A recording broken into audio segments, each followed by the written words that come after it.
रोखठोक आणि सरळ शब्दात सांगायचं झालं तर सोलापूर शहरात सोलापूर महानगरपालिकेची निवडणूक खरंच खूप जोरात रंगलेली दिसत आहे। हे कोणालाही वेगळं सांगायची गरज नाही।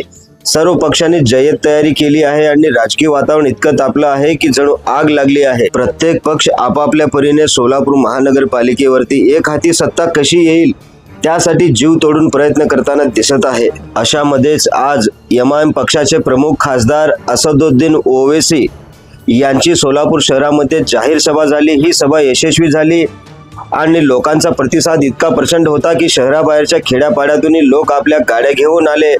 आपल्या लाडक्या नेत्याला ऐकण्यासाठी गर्दी उसळली। काय आहे ही बातमी सविस्तरपणे जाणून घेण्यासाठी आपण जर पहिल्यांदाच NGTV मराठी न्यूज चॅनलवरती आला असाल तर नक्की सबस्क्राईब करा।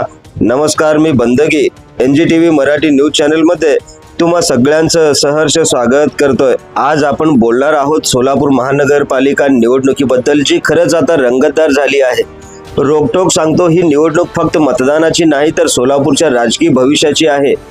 सर्व पक्षांनी कमर कसली आहे आणि वातावरण इतकं तापलं आहे की जणू आग लागली।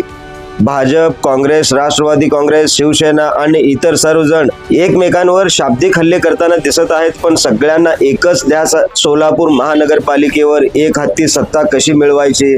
आता यावरती आणखीन थोडं विस्ताराने सांगायचं झालं तर सोलापूर महानगरपालिका निवडणूक सन 2025 ते सन 2026 साठी सुरू आहे।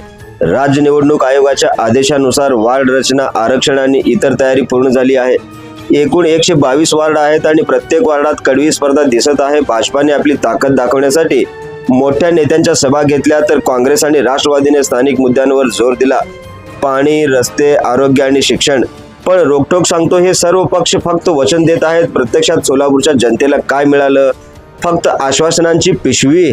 आणि सोलापूर महानगरपालिकेच्या निवडणुकीमध्ये सगळ्यात महत्त्वाचा ट्विस्ट आलेला आहे एमआयएम पक्षाकडून। पक्षाचे प्रमुख खासदार असदुद्दीन ओवैसी यांची सोलापूरमध्ये जाहीर सभा झाली आणि काय कमाल, लोकांचा प्रतिसाद इतका प्रचंड होता की शहराबाहेरच्या खेड्यापाड्यातून देखील लोक गाड्या घेऊन आले। ही गर्दी फक्त ऐकण्यासाठी नव्हती तर एक संदेशही होता। सोलापूरमध्ये एमआयएमची पकड मजबूत होत आहे। आज सोलापूर शहरामध्ये दुसरी जाहीर अशी सभा झालेली आहे। आज सोलापूर शहरामध्ये एमआयएम पक्षाकडून दुसरी जाहीर सभा झालेली आहे, ती नवी जिंदगी परिसरामध्ये। सोलापूर महानगरपालिकेच्या निवडणुकीमध्ये एमआयएम पक्षाने स्थानिक मुद्द्यांना प्रामुख्याने वाव दिलेला आहे। सोलापूरचा विकास कशा प्रकारे करता येईल या मुद्द्याकडे सगळ्यात जास्त भर देताना दिसत आहेत। रस्ते, आरोग्य, नोकरी, बेरोजगार तरुणांना कामाच्या संधी, अशा प्रकारे सोलापूरच्या जनतेला ते आश्वासन देताना दिसत आहेत। या सगळ्या धामधुमीत पोलीस प्रशासनाने चोख बंदोबस्त ठेवला। गर्दी प्रचंड असली तरी कोणताही अनुचित प्रकार घडला नाही,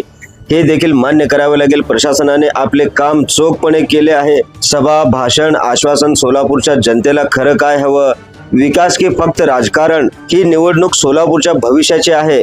एमआयएम सारख्या पक्षांची भूमिका यात महत्वाची ठरणार। सोलापूरच्या राजकारणात एमआयएम पक्ष मुसंडी मारून वर येईल आणि महानगरपालिकेवरती एक हाती सत्ता मिळवेल काय? तुम्हाला काय वाटतं ते कमेंटद्वारे सांगायला विसरू नका। तसेच आपल्या हक्काच्या NGTV मराठी न्यूज चॅनलच्या सर्व सोशल मीडिया हँडल्सना आत्ताच लाईक करा, शेअर करा, कमेंट करा, सबस्क्राईब करा आणि सगळ्यात महत्त्वाचं म्हणजे बेल आयकॉन बटन दाबायला विसरू नका, जेणेकरून आपल्या भागातील, देश विदेशातील सर्व ताज्या घडामोडी सगळ्यात आधी आपल्यापर्यंत पोहोचवल्या जातील।